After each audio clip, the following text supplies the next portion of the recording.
few days ago, my wife, who usually comes to Satsang, said, "Oh, you should talk about suffering." And then she didn't come tonight. But I figured maybe a few other people in the room might be interested in knowing about suffering. Has anyone here ever had any suffering? So what is suffering? I think it's an interesting definition, right?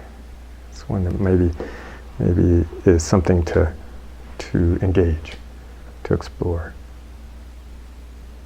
And suffering is the experience that we have when we believe something that's not very true. Suffering is the experience we have when we take something that's not very important to be very important. Or we experience something that's not very real as if it's real.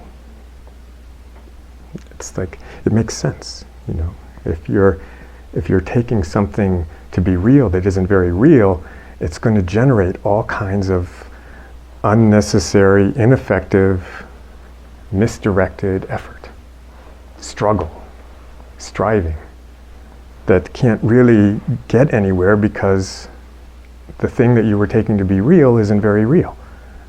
So how effective, how successful can your striving and your struggling be? So it's like a prescription for being miserable, right?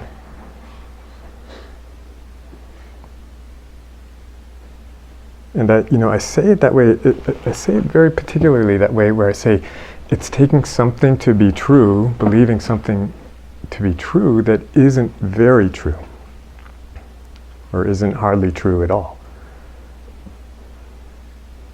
Because it turns out that, all there is truth. All there is reality. Everything is actually important.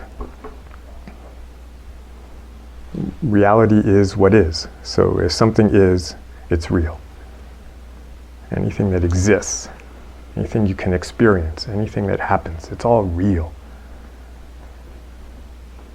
But this reality that everything's made of, this one truth that everything is made of, comes in all different sizes. Right? There are things that are very true, and then there are things that are not very true, and there are things that are hardly true at all. Hardly have any reality to them. What they have is still real, it's just very little. It's just like containers of water. They come in all different sizes. Small, big, ocean-sized, and then really small, little teacup. It's not good or bad, it's just, that's the nature of it. It comes in all these different sizes. This is a little different than the way, some people talk about reality or talk about truth. A lot of times people try to draw a line somewhere, and they say, this is reality and this is unreality. This is illusion, this is Maya. And some people like to draw the line way out there at the absolute, Everything else, forget about it. It's not real. But the way I'm speaking about it is more like endless shades of gray, endless different degrees of truth, all the way down to the slightest hint, where it's like a single molecule of water. It's still wet, but how wet? Not very. Can seem pretty damn dry, in fact, a single molecule of water in the middle of the desert. So this is the way I speak about it, in this kind of this spectrum of truth. And so there could be all different degrees of suffering, depending on how real it really is and how real you're taking it to be. But just to kind of bring it down from the abstract, maybe a little bit more into the level of just ordinary experience, though it's still a little bit abstract, I must admit, that I am going to draw a line. right? And I'm going to make a distinction. And that distinction is between experience that originates outside of your mind. That's the bigger category, because that includes everything in the world, everything you're looking at right now, everything you're experiencing in the room, outside the windows, and of course your body, every experience that originates in your body. Right? But it's not limited to just physical reality. It's anything that originates, again, outside your mind. So it might originate in presence, in essence, in your being, in your non-physical dimensions. So that's one category, that's one side of the line. And just for simplicity's sake, I'll say that's very real. Right? Those experiences have a lot of reality. Making a very broad category, because obviously within that, even that category, there's lots of different degrees of reality, different degrees of importance, different degrees of truth. Turns out that those subtle experiences of essence, things like peace and joy and love, are much more real than these, still fairly real physical objects, these still fairly real physical bodies. But for now, I'm saying all of that, everything that originates outside your kind of egoic mind is real. And that everything that originates in your mind, especially by comparison, is not very real. It's imaginary. It doesn't contain much reality. Our thoughts, our feelings, our desires, specifically the thoughts and feelings and desires that originate in your mind, originate in that kind of egoic part of your mind. They're just not very real. But they sure can seem real. Imagination, again, they have some reality, right? And not only that, they're happening right here. It's like, whoa, it's like they can seem important. Because they're right there on the screen of your consciousness, right up close. And so that's generally the stuff that we suffer over. Right? We take them to be real. And once we take them to be real, we try to fix them, change them, hold on to them, get rid of them, get rid of our feelings, hang on to our feelings, satisfy them, satisfy our desires, deny them, deny our desires. We try to do something with them. That's the suffering. We've taken them to be real, so then we get busy. And our busyness, that activity, is our suffering. And again, I'm making very broad categories, because even within the movement of mind, even within the things that arise in your mind, there's all different degrees of reality. Because there's also just plain old functional thoughts that actually correspond to experiences out in the bigger reality, that correspond with experiences outside your mind. And those are usually fairly useful thoughts. How to make an omelet. What your best friend's phone number is. They're still purely imaginary. The numbers that appear in your mind are not really there in a physical sense, but they're useful in the moment. And then there are other thoughts, other feelings, other desires that arise in your mind, that are triggered in your mind, that originate in your mind, that don't have any correspondence to anything real. They're more like right now, if you imagine like a hippopotamus with wings, right? Whatever you're imagining is totally imaginary.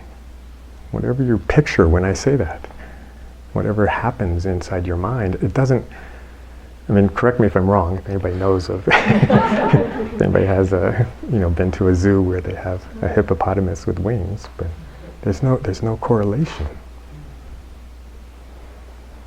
And so, as you can see, a thought, a feeling, a desire that has no real correlation, has no connection to outer reality, would be a very ripe place to suffer. Right? That would be really, it's like falling off, suffering over one of those is like falling off a log. Because the second you believe it, you're off.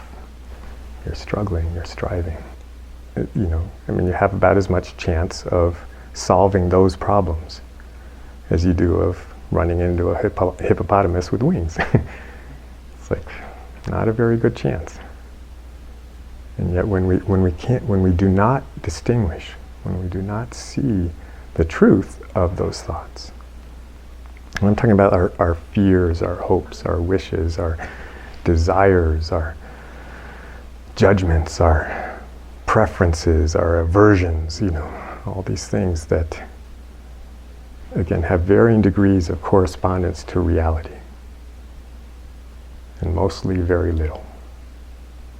Have you noticed that life doesn't always refer to your preferences? Reality doesn't check with your preferences first before it happens? It just happens all kinds of ways that don't fit with your preferences. And so believing those preferences, believing those judgments, triggers this internal struggle, this internal effort. So then, just naturally, so that's like maybe it shines some light on this experience of suffering. Maybe it gives a new perspective on what's really happening when you experience suffering, right? And yet, there's kind of like this question then that hangs in the air. Like, okay, well, what do I do about that? How do I fix it? How do I change it? Your essence, your being, your actual awareness doesn't have preferences, doesn't have desires, doesn't have judgments. And so here's this paradox, this dilemma that is kind of at the, it's like at the heart of the whole spiritual dilemma, is that the suffering itself isn't real, or isn't very real. It's real in the sense that you do experience it. When you focus in on it, you can actually suffer horribly, because there's some reality to it. It has reality as thought, as movement of the nerves, the neurons in your brain. They're doing something in there. So when you imagine that something's wrong, that you should be more enlightened by now, that you should have more money by now, that you should be something by now, and instead you're just getting older. To the degree you believe that imagination, that's the subtlety of it. It's the degree to which you, again, take it to be more real than it is. The degree to which you therefore almost automatically struggle. Inwardly, outwardly. There's all kinds of ways we struggle with our experience, trying to change things on the outside, trying to, through force of will, change what we think, what we feel, what we desire. And then even when this experience I'm calling suffering arises, we do it with that. It's the great thing about when you get on the spiritual path, is mostly what you learn is how to suffer more spiritually. Right? It's mostly what happens. You acquire all these new ways to suffer that are more spiritual. You suffer over the fact that you're still suffering. It's not enough that you're still suffering. Now you have to feel bad about that also. Mm-hmm. So this question, what's the antidote? What's the cure for suffering? It's both a dilemma, and in another sense, it can be to discover that there really isn't anything you can do about it, because anything you do about your suffering is what? Suffering. It's, like I say, it can be experienced as a dilemma, and then also it could be experienced as a relief. Well, I guess it's not up to me. That kind of like, phew, okay. Suffering, well, what can you do? And it might also like strike you as kind of a bleak picture, like, oh God, because there's no limit really. I mean, imagination is limitless, right? So there's no limit to how much you can suffer. And I'm sure a few people in this room have explored trying to find that limit,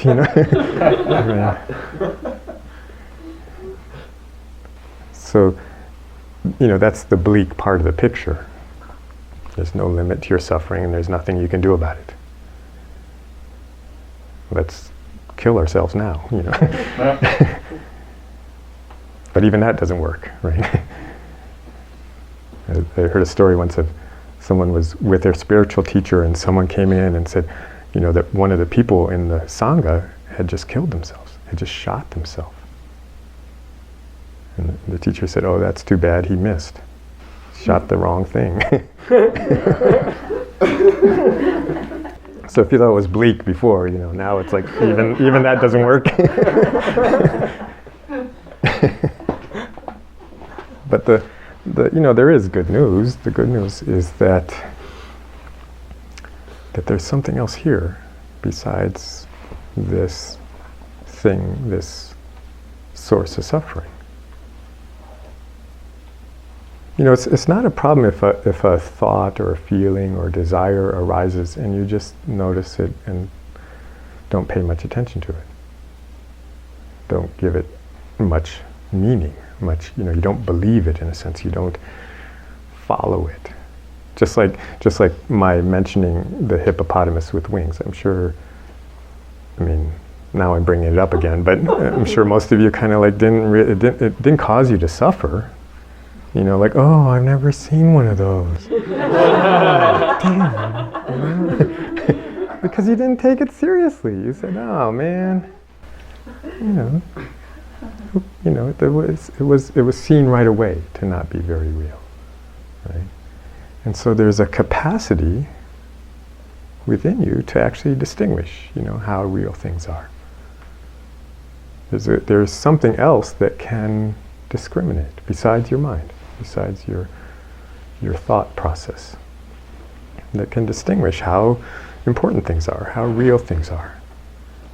And it turns out to be one of those things that, like I said, it's besides your mind, it's something that originates outside your mind. So when suffering stops, when that happens, then something has just happened, something has just occurred that originated outside your mind. It's funny if you even listen to people as they speak about any experience of a kind of shift or a breakthrough or opening or even a big awakening. And you listen to their story of it, and they'll talk about the struggle, the suffering, the striving, and then they'll get to this point in their story, and they'll go, and then I don't know what happened, but all of a sudden, they'll say, I just let go, or it just fell away, or something happened. And that's that thing happening that's arising from outside your mind. And so, it happens to be truer. If it happens to be an insight, it, knocks your socks off. It whoa, hits you like a ton of bricks. It really has this huge impact because it is real, it's true. It didn't come from your mind. It came from your essence, from your being, or whatever label you want to put on the unseen, the invisible.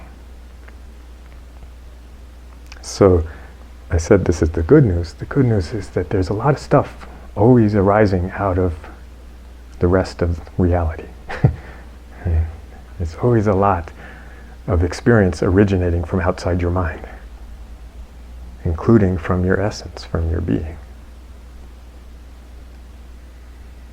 You know, the real gift of all the spiritual practices, all the stuff that people do, all the spiritual ways that people suffer. Because whenever you start a spiritual practice, whenever you engage, first engage in a spiritual practice, the impulse to do it almost always arises from inside your mind. Right? There's this movement to do it because this thought appears. Because you're trying to fix something, change something. Yourself, even. And the only thing that tries to change itself is the mind. It's the only thing that has such a narrow perspective that it would even think to do that.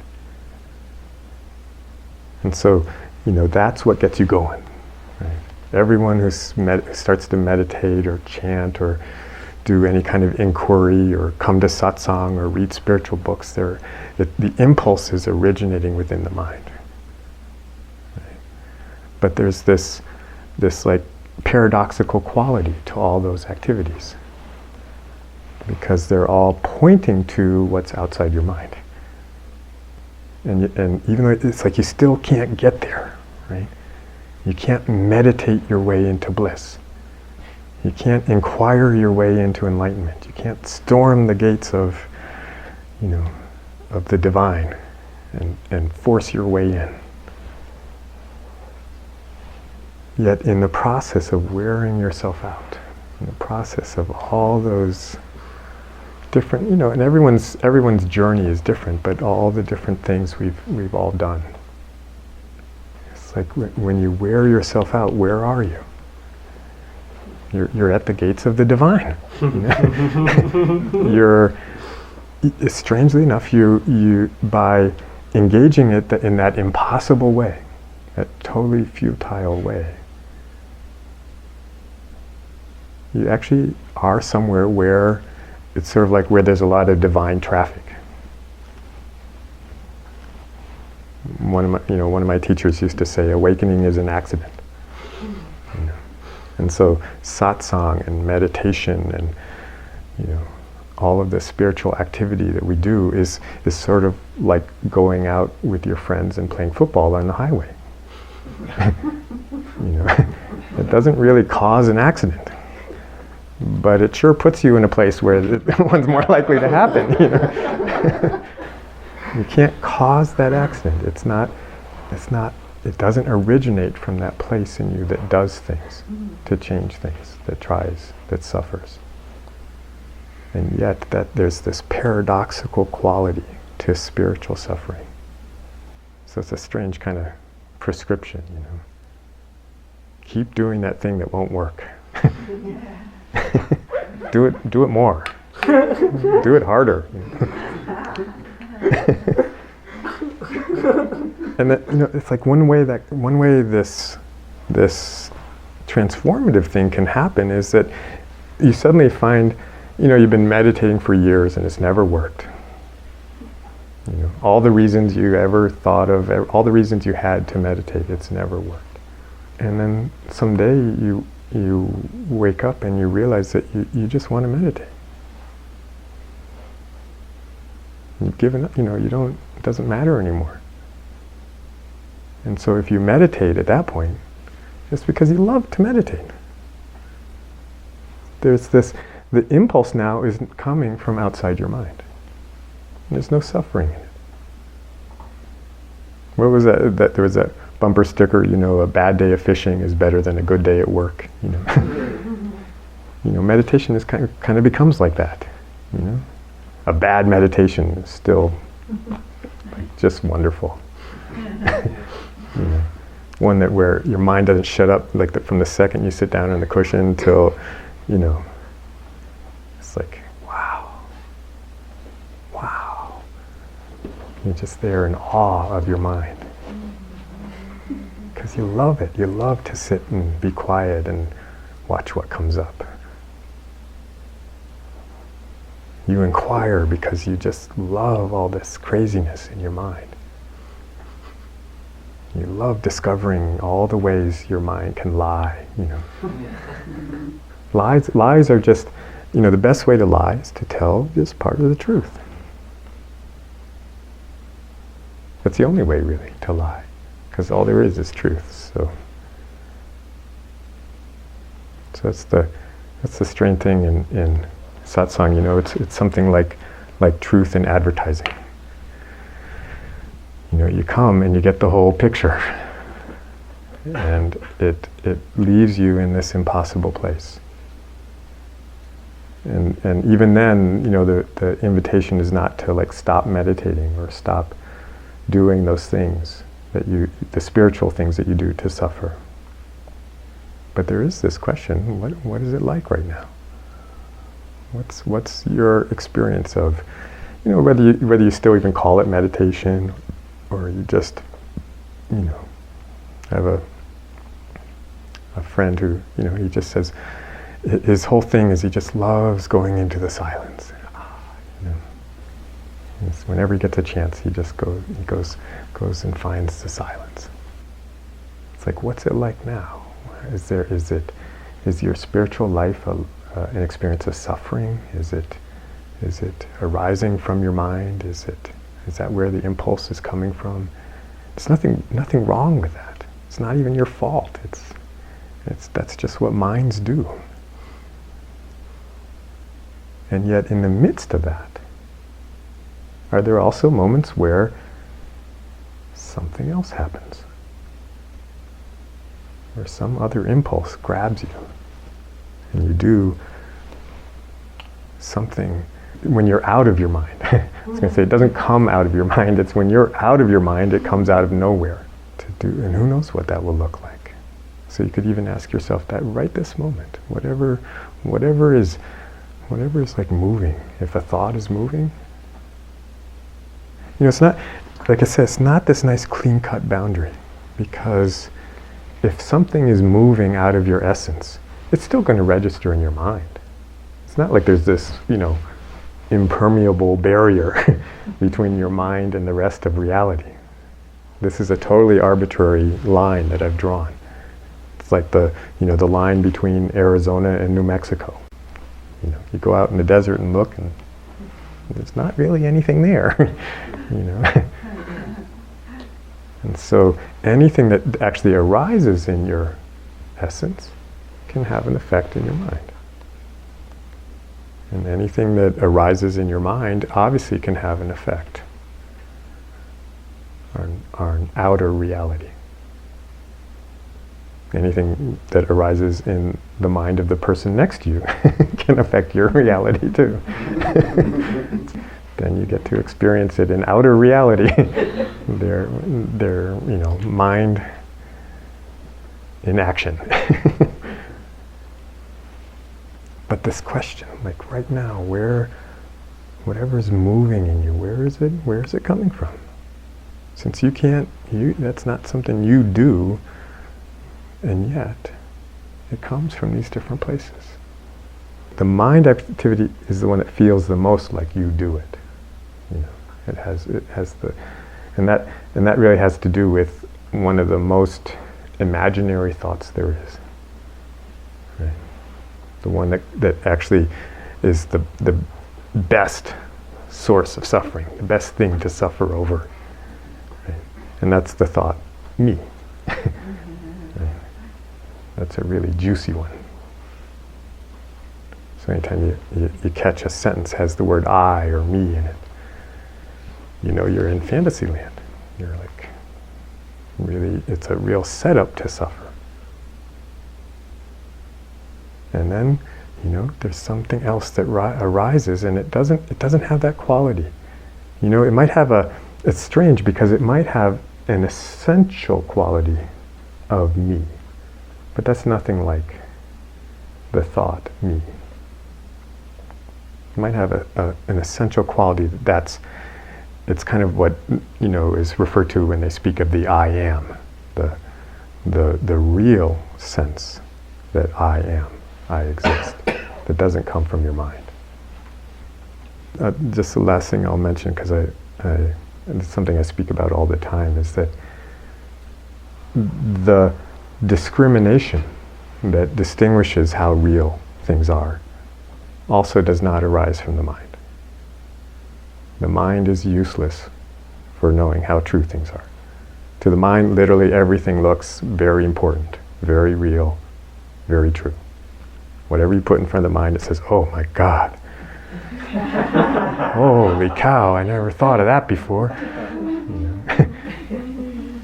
So to the mind, I always say, trying to tell how true things are with the mind is like going outside with a yardstick to see what the temperature is. And no matter which way you hold that yardstick, it still says 36. No matter how hot or cold, it still says 36.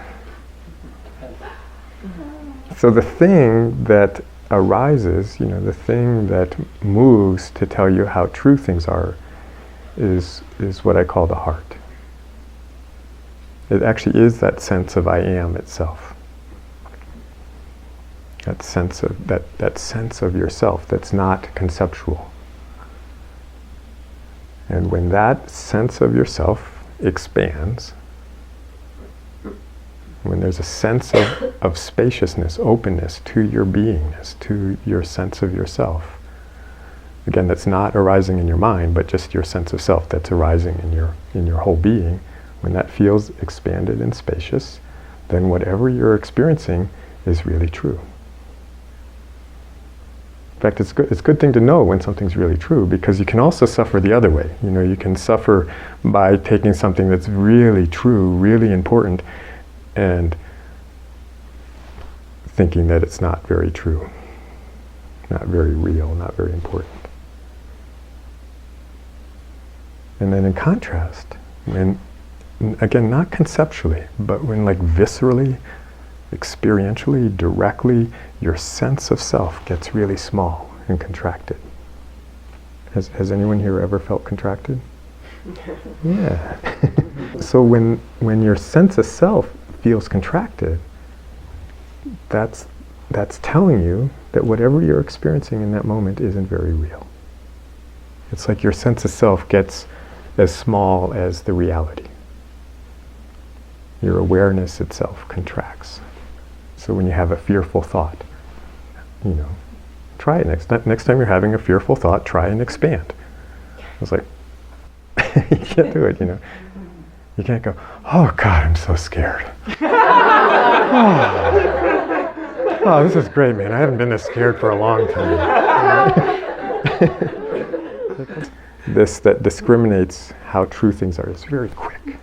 It's always responding to what's actually happening right now.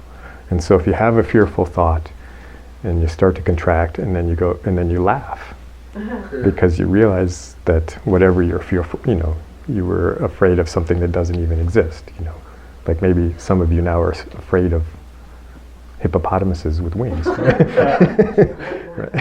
And if you were, it'd probably be an easy one to laugh about, right? And the moment you laugh, guess what? Your sense of self is going like this, because you're experiencing a bigger truth, that that it's funny to be scared of hippopotamuses with wings. So how about right now, like right this moment, It's not just in response to my words, because I bet you, one or two people here have had a thought since I started talking, right? Or had a feeling, or had something else arise in you, maybe a stillness, or a sense of longing, or a restlessness, or a happiness, a joy for no reason. It's like every moment, all this is happening, both in response to my words, your thoughts, your feelings, these movements of essence, and your heart is always kind of showing you how true, how real, how important. If you really get what I just said, you don't need spiritual teachers or books or anything anymore. You've got it right here. The Satguru, the inner teacher, can tell you everything you really need to know, which is how true everything is.